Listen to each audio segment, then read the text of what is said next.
Rumour उठ चुका है उस चीज पे कि बैरिया टाउन खतरे में। ये खत्म होने जा रहा है, बैरिया बर्बाद हो गया। ठीक है, हम बैरिया टाउन के अंदर रह रहे हैं, आप बैरिया टाउन के अंदर रह रहे हो, आपके घर में एक दिन भी बिजली आना बंद हुई है? बहुत सारी सोसाइटीज बनी हुई हैं, तो उन पे भी तो बात उठनी चाहिए, सिर्फ बैरिया पे ही क्यों उठती है? मलक अली रियाज साहब, शायद कुरैशी साहब, मलक रियाज साहब, तो इनको खोल के काम करने दिया जाए। अगर इन लोगों ने, देखो, ये सिर्फ अपनी जिंदगी का नहीं सोच रहे, ये हमारी जिंदगी का सोच रहे हैं। ये हमारे इन्वेस्टर्स हैं और जितने भी जो बाइंग करना चाहते हैं वो सब क्यों बैक ऑफ हो रहे हैं?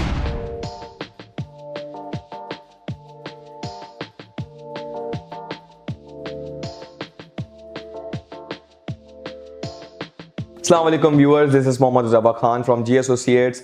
आज का जो हमारा टॉपिक है वो थोड़ा सा सेंसिटिव है और बैरिया टाउन से ही रिलेटेड है। तो आज हमारे साथ मौजूद हैं जी एसोसिएट्स के डायरेक्टर मिस्टर तैयब अकबर। तैयब भाई, आप कैसे हैं? ठीक हैं?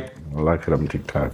तो तैयब भाई, आज के जो हमारे सवालात हैं वो थोड़े से सेंसिटिव हैं। लोग अक्सर इस बात पे र्यूमर बना रहे हैं कि बैरिया टाउन का जो केस चल रहा था अभी 460 बिलियन का, उसका क्या इफेक्ट है यहाँ की ट्रांजैक्शंस पे, और जो अभी दूसरे अलकादर ट्रस्ट का भी केस चल रहा है तो उसका भी क्या इफेक्ट है बैरिया टाउन के ऊपर, कि वहाँ जितने भी सरमायाकार हैं या जो भी ऐसे पोटेंशियल इन्वेस्टर्स हैं जो बैरिया टाउन में इन्वेस्ट करने से अभी इस चीज़ से कतरा रहे हैं, क्योंकि इन सब चीज़ों से उनको एक र्यूमर मिल गया या एक तरीके से र्यूमर उठ चुका है उस चीज़ पे कि बैरिया टाउन खतरे में।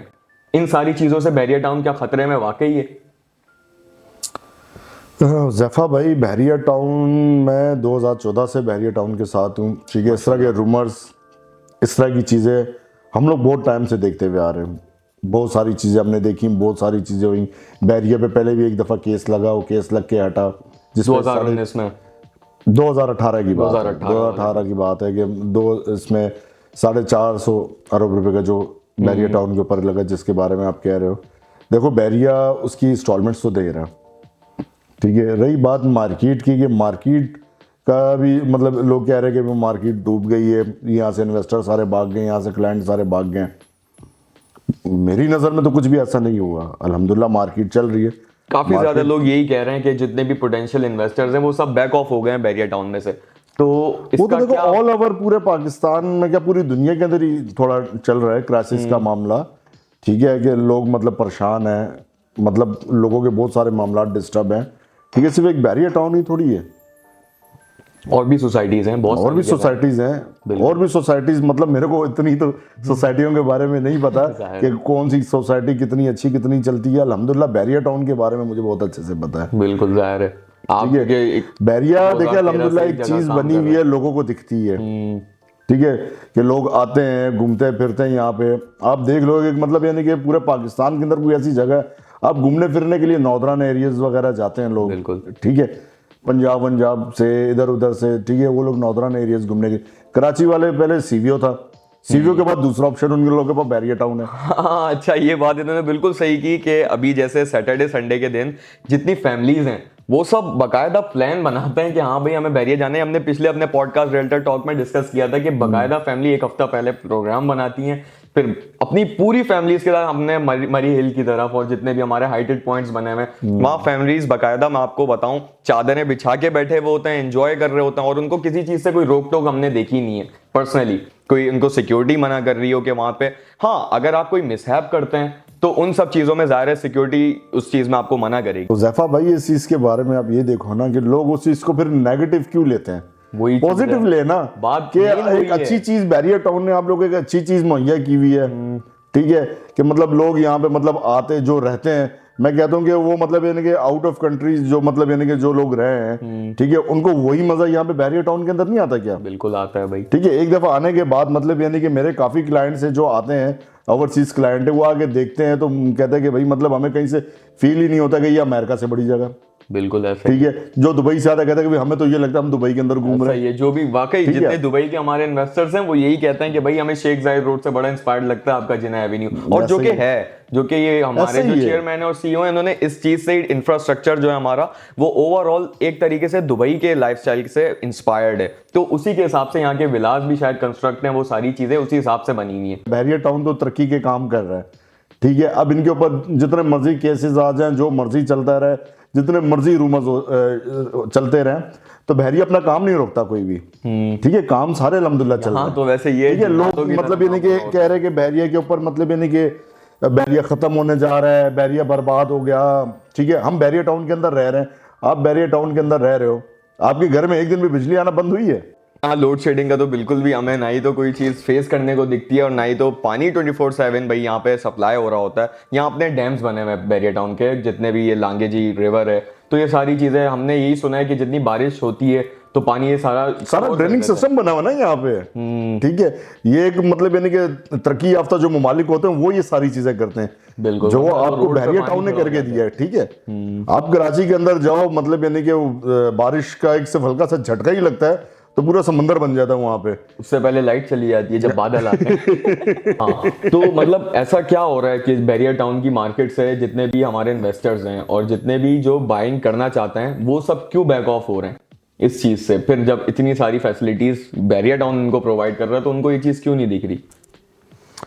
हुज़ैफा भाई, इसमें है कि देखो रूमर्स, ठीक है। अब मतलब यानी कि कराची में कुछ भी हो जाए उस बात को इतना हाई अलर्ट नहीं किया जाता जितना बहरिया के लेके हर मामले को हाई अलर्ट कर दिया जाता है। हर चीज़ को लेके कुछ भी हो, हर चीज़ में, हर इदारे से लेकर मेरे हिसाब से तो सब भी बैरिया टाउन के पीछे लगे हुए हैं, ठीक है। कौन सा इदारा जो इनको काम करने, खुल के काम करने दे रहा है?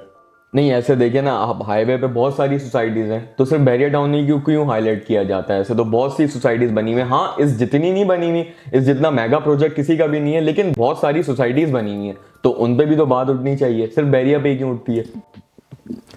बहरिया सर जो काम करता है ना पाकिस्तान में, उसी के ऊपर ही उंगलियां उठती हैं। जो कुछ करके दिखा रहा था ना, उंगलियां उसी के ऊपर उठती हैं। अब बहरिया जाहिर सी बात है कुछ डिलीवर कर रहा है, ठीक है, चीजें वक्त से पहले डिलीवर कर देता है, वक्त से पहले सारे काम कर देता है।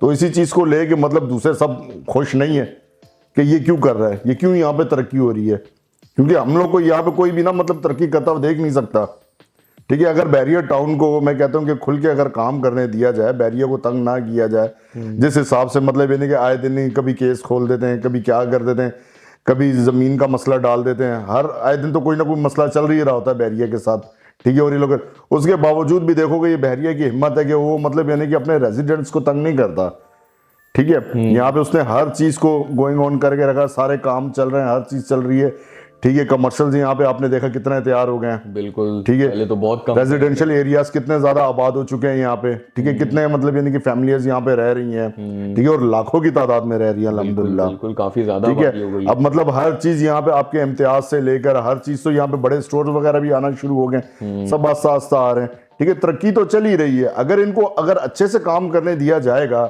मैं कहता हूँ कि दुबई को भी एक दिन पीछे छोड़ जाएगा इंशाअल्लाह ताला। बहरिया टाउन जिस तरीके से कर रहा है, आपकी दुनिया की सबसे ऊंची बिल्डिंगें यहीं पे बन रही होंगी। बिल्कुल, ये तो है, ये तो फैक्ट है। अब देखोगे आप कराची के अंदर कहीं पे भी किसी प्राइवेट प्रोजेक्ट्स वाले बहुत सारे हैं, ठीक है। किसी की भी प्रोजेक्ट के अंदर आप लेते हो, फ्लैट बुक करवाते हो, कुछ करते हो, ठीक है, तो मतलब ये नहीं कि वो 10-10 12-12 साल लगा देते हैं बिल्डिंगें बनाने में, सारा करने के अंदर। ऐसा ही है ना, ठीक है। और बहरिया टाउन इन्होंने 4 साल के अंदर बहरिया टाउन को बनाया भी और आबाद भी किया। जाहिर है, वो तो ये एक ऐसा अपार्टमेंट भी नहीं है, तो बकायदा पूरा एक टाउन है, पूरा टाउन बनाया ना 4 साल के अंदर, ठीक है। 4 सालों में उसको बनाया और बना के उसको आबाद भी किया। बिल्कुल, ये सब फैमिलीज आई, फैमिलीज रह रही हैं, ठीक है। 2014 के अंदर आया था और आज मतलब 2024 स्टार्ट हो गया है, ठीक है। और आज आप देखो कि गेट से तकरीबन स्पोर्ट सिटी शायद 32 किलोमीटर बनता है या इससे ज्यादा भी बनता होगा।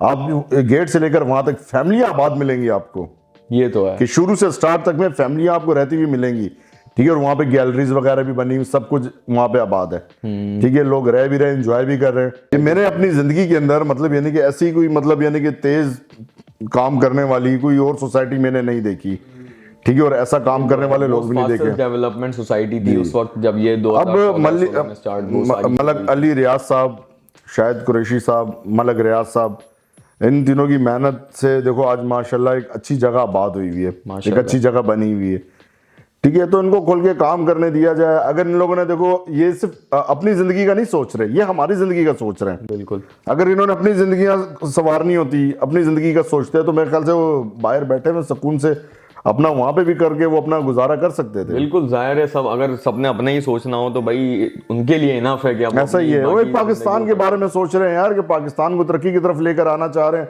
और यहाँ पे जो तरक्की करने के लिए आता तो इतना आसान नहीं होता उसके लिए तरक्की करना। लग्जरी लाइफ स्टाइल मिला हुआ है भाई लोगों को, यहाँ पे रहते हैं पुरसकून तरीके से रहते हैं। अच्छा, दूसरी चीज सही है भाई कि लोग कह रहे हैं कि हाँ सही है भाई, लग्जरी है, सब कुछ है, हम सही है, हम सब मान लेते हैं। तो ये चीज अफोर्ड करना भी तो एक मुश्किल है ना, एक नॉर्मल फैमिली के लिए या एक मिड क्लास या मीडियोकर जो भी फैमिली है वो भी चाहती है कि भाई हम लग्जरी लाइफ एंजॉय करें। तो उनका भी ये सवाल है कि भाई हम अफोर्ड ही नहीं कर सकते, वो सीधा बोलते हैं कि हम अफोर्ड नहीं कर सकते, हम इसलिए बैरियर टाउन नहीं आते। तो क्या ये वाकई इतना अनअफोर्डेबल लग्जरी है? क्या अफोर्ड नहीं कर सकते, ऐसा क्या है? आप शहर की प्रॉपर्टी देखो, ठीक है, अंदर वहां पे आप 125 गज का सिर्फ घर लेने के लिए जाओगे, ठीक है, तो तकरीबन कम से कम आपको मतलब 2-2.5 करोड़ रुपए का मिलेगा तकरीबन, ठीक है। अगर किसी थर्ड क्लास भी मतलब इलाके के अंदर लेने के लिए जाओ, किसी कॉलोनी वालोनी में, वहां पे भी आपको 125 गज का जो घर है तकरीबन मतलब यानी कि जो खाली जमीन आपको मेरे ख्याल से कोई 1-1.5 करोड़ से नीचे की नहीं मिलेगी, ठीक है। और यहाँ पे आपको बना बनाया विला मिल जाएगा इन्हीं पैसों के अंदर। ये चीज तो है, ये चीज मतलब इस चीज से अफोर्डेबिलिटी से हटके हम जैसे रिहाइश के तौर पे कहते हैं, हमारे पास कोई फैमिली जैसे पहले बाइंग से पहले वो कहती है कि हम पहले रेंट पे आके यहाँ पे पहले अपनी सारी चीजें बकायदा अपनी अफोर्डेबिलिटी चेक करेंगे कि हम यहाँ रह सकते हैं कि नहीं। तो वो चीज लोग पहले पूछना चाहते हैं, या वो बोलते हैं कि हम रेंट पे भी नहीं आएंगे। वो तो इतना स्ट्रेट फॉरवर्ड मना कर देते हैं, बोलते हैं हम रेंट पे भी नहीं आएंगे, सारी चीजें हमारे लिए अनअफोर्डेबल हो जाएंगी। तो क्या उस वक्त उनके लिए वहां रहना भी मुश्किल है, या रहना यहाँ पे बहुत ज्यादा महंगा हो गया बैरियर टाउन में? अनअफोर्डेबल कैसे है? देखो ना, अब यहाँ पे कोई भी फैमिली आती है रहने के लिए, या 30,000 तक का तो रेंट है यहाँ पे विलास का, ठीक है। अब मतलब यानी कि कराची के अंदर मैं कहता हूँ कि एक कमरे का ये खाली रेंट इतना 30,000 रुपये तक होता है। बिल्कुल ऐसा ही है, ठीक है, एक कमरे का खाली रेंट इतना 30,000 रुपये तक होता है। अगर वहाँ पे अगर आप कोई विला लेने के लिए जाओ तो वहाँ पे 80-85 हज़ार रुपये जो है तकरीबन वहाँ पे रेंट होता है, ठीक है। वो भी यूनिट 1 यूनिट 2 यूनिट जो बना हुआ होता है, सिंगल स्टोरी जो घर होता है, सिंगल स्टोर का, उसका तकरीबन इतना रेंट होता है। ये तो ये कैसे अफोर्डेबल नहीं है? आपकी फैमिली सिक्योर है, फैमिली तो ठीक है, आपके बच्चे घर के बाहर खेल सकते हैं, आपके घर के बाहर पार्क आपको मिल रहे हैं, ठीक है, आपके बच्चे बाहर खेल रहे हैं, आपकी आंखों के सामने खेल रहे हैं, ठीक है, कहीं दूर नहीं जाना पड़ता उनको, मतलब यानी कि कोई 5-6 गलियां छोड़ के या कहीं दूर जाके उनको मतलब यानी कि नहीं जाना पड़ता, ठीक है। घर के सामने पार्क्स होते हैं, वहीं पर बच्चे खेलते हैं, आपकी आंखों के सामने खेलते हैं, ठीक है। यहाँ पे हर चीज़ मतलब आपकी एक फैमिली जब सिक्योर बैठी हुई है ना, फैमिली आपकी सिक्योर है, तो आप मेंटली तौर पे एक फ्रेश रहते हो, ठीक है। यहाँ पे आपको कोई टेंशन नहीं, आप रात में निकले हो, आप मतलब यानी कि थके हुए आए हो, लेट नाइट भी आए हो घर पे, ठीक है, आप वॉक कर रहे हैं निकल के, तो आपको यहाँ पे मोबाइल छीनने का डर नहीं होगा। ये तो है, आप बिना झिझक किसी भी टाइम बाहर वॉक करने निकल सकते हैं भाई। आप किसी टाइम पे भी जाओ, घूमो फिरो, ठीक है। यार मैं तो देखो इतना जरूर कहना चाहूंगा कि बैरियर टाउन के बारे में लोग बातें बहुत करते हैं, ठीक है, लेकिन जो यहाँ पर आगे रहेगा ना उसको पता चल जाएगा कि बैरियर टाउन है क्या। बिल्कुल जाहिर है, जो आएगा फिर उसमें रहेगा, वो दोबारा वापसी का रास्ता नहीं देखता। जो उसको एक सुकून चाहिए ना, जो उसको मेंटली सुकून चाहिए, ये वो जगह है जहाँ पे आपको मेंटली एक सुकून मिल जाएगा। जाहिर है भाई, आपको अपने काम के बाद जब आप घर पे जाते हो और आपको चाहिए ही क्या, मैं मर्द हजरात की बात कर रहा हूँ जिनको सिर्फ रात के में भाई सुकून चाहिए। जाहिर है पूरे दिन का स्ट्रेस होता है, सारी चीजें, अब आप सारी चीजों को, जाहिर आप फैमिली के लिए कमाते हो, सारी चीजें आप फैमिली के लिए करते हैं, तो उसके बाद भी अगर आप जाते हुए आपका फोन छिन जाए, या तो फिर जाते हुए आप अपने घर वालों के लिए कोई चीज लेते हुए जा रहे हो वो छिन जाए, भाई हालात ऐसे हैं कराची के, मैं आपको क्या क्या चीजें बताऊं बकायदा। यार इतना सा फोन था भाई, जो टाइपिंग फोन है वो ले जाते हैं, वो निकाल के ले जाते हैं, बोलते हैं बस मतलब हमसे ज्यादा मजबूर तो वो हुए हैं जो लेने के लिए आ रहे हैं। तो ये तो आप बताओ ना, फिर कराची महंगा हुआ या बैरियर टाउन महंगा? रहने के हिसाब से तो कराची में, बैरियर टाउन में आपको फोन नहीं चेंज करना पड़ेगा। खैर इस चीज से भी हटके अगर हम बात करें भाई, सबसे बड़ी चीज आपकी फैमिली की सिक्योरिटी आपकी सबसे top of the line priority होनी चाहिए। कराची में इतना खुला आप लोग नहीं घूम सकते। जो चीज हमने देखी, मैं खुद कराची के अंदर ही रहा हूँ, ठीक है, और अभी भी हम लोग वैसे है तो कराची ऐसी है भाई, हम बिल्कुल है, हम ऐसा नहीं है कि हम ऐसी हम बुराई नहीं कर रहे, हम एक रियलिटी चेक दे रहे हैं कि जो चीज है फैक्ट है भाई, ये चीजें हो रही हैं और इस चीज से हम तंग हैं। पर्सनली हम पूरी आवाम इस चीज से तंग हो चुकी है। देखो कराची को कहा जाता है रोशनियों का शहर, ठीक है, असल रोशनियों का शहर तो यही है ना, यही है, बिल्कुल ऐसा ही है। बैरियर टाउन उस चीज को 32 किलोमीटर की बात कर रहे हैं ना, आप पहले किलोमीटर से 32 किलोमीटर तक जाएं, जहां पे आपको लाइट बंद मिले ना, वहां पे आप बोल देगा बैरियर टाउन फेल है। मतलब इनफैक्ट वो भी तो एक बिजली है ना, क्या वो बिजली आपके यूनिट से जा रही है? क्या वो बिजली लोगों से रिसीव की जा रही है या उनके डेवलपमेंट चार्जेस में उनको बोला जा रहा है कि नहीं भी स्ट्रीट लाइट्स हैं या यहाँ पे इतने पार्क्स बने हुए हैं, इतने बड़े बड़े बिलबोर्ड्स, इलेक्ट्रिकल बिलबोर्ड्स, मतलब ऐसे इलेक्ट्रॉनिक बिलबोर्ड्स लगे हुए हैं और बहुत सी ऐसी चीजें हैं जिसपे बिजली कंज्यूम की जा रही है, बहुत सी ऐसी चीजें, तो उसके अंदर हमें ना ही तो किसी चीज का टैक्स पे करना पड़ रहा है और ना ही तो कोई ऐसी चीज है जो हमारे पास हिडन चार्जेस के थ्रू हमारे सामने आ रही हो। ऐसा ही है, ये भी तो सारी चीजें, तो इन सब चीजों को हम मद्देनजर रखते हुए हम कोई डिफरेंशिएट नहीं कर रहे कि कराची ऐसा या बैरिया टाउन ऐसा, हम सिर्फ आपको एक फर्क बता रहे हैं कि एक मोस्ट अफोर्डेबल लग्जरी आपको कराची के अंदर और मोस्ट सेफेस्ट प्लेस किस तरीके से आप हासिल कर सकते हैं और किस तरीके से आप उसके अंदर दाखिल हो सकते हैं। अच्छा तैयब भाई, पॉडकास्ट को रैप अप करते हुए आखिरी सवाल मैं आपसे पूछूंगा कि भाई लोग बोल रहे हैं कि भाई इलेक्शन के बाद, ये जो इलेक्शन आ रहे हैं 2024 के, इसके बाद मार्केट स्टेबल हो जाएगी या मार्केट बूम कर जाएगी या कुछ ऐसा हो जाएगा, ये क्यों, ये क्या ये भी एक र्यूमर है या ये भी एक लोगों को एक दिखाया जा रहा है, एक सुहाना ख्वाब दिखाया जा रहा है? ऐसा इलेक्शन कुछ से भी तो बहुत सारी उम्मीदें हैं, पूरे पाकिस्तान को उम्मीदें कि इस टाइम क्राइसिस में तो देखो पूरा पाकिस्तान ही चल रहा है, तो सब एक उम्मीद ही लगाए बैठे हैं कि बस इलेक्शन हो, किसी की हुकूमत आए, कि कुछ मामलात सेट हो, मतलब कोई तो हो होल्ड करने वाला जो इस मुल्क को चलाए, वो सारी चीजें ऐसा ही है। वो जाहिर है, देखिए एक तरीके से अनस्टेबिलिटी से उसी वजह से आती है जब घर का कोई सरबराह घर पे ना हो, ऐसा ही है, ऐसा ही है।